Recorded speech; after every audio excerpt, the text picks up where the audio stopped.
क्या राजा Malik upcoming project के लिए बोल्ड डिसीजन ले रहा है?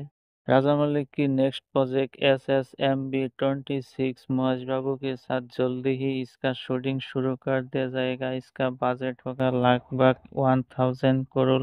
ये फिल्म एक जंगल एवेंजर मूवी होने जा रहा है। राजा मलिक की SSMB-26 मूवी की कास्टिंग लेकर एक खबर तेजी से वायरल हो रही है। इसमें देसी गर्ल प्रियंका चोपड़ा को कास्टिंग किया गया है। ये सुन के फैंस लोग बोल रहे हैं नहीं, प्रियंका चोपड़ा को इसमें कास्टिंग नहीं करना चाहिए, ये महेश बाबू के साथ अच्छा नहीं लगेगा। आप लोगों को बता दो, राजा मलिक अब इंडिया को टारगेट करके मूवी नहीं बना रहा है, वो अभी ग्लोबल मार्केट सोच रहा है। देसी गर्ल प्रियंका चोपड़ा इंडिया में भी काम करता है और हॉलीवुड में बहुत सारी मूवी में काम किया है, तो ग्लोबल मार्केट में भी उसका फैन है, तो अच्छा खासा बिजनेस कर सकता है इस मूवी ने। ऐसा सोच के प्रियंका चोपड़ा को कास्टिंग किया है राजा मलिक ने, लेकिन ये सिर्फ एक रिपोर्ट है, दोनों की तरफ से अभी तक कोई अपडेट नहीं दिया है।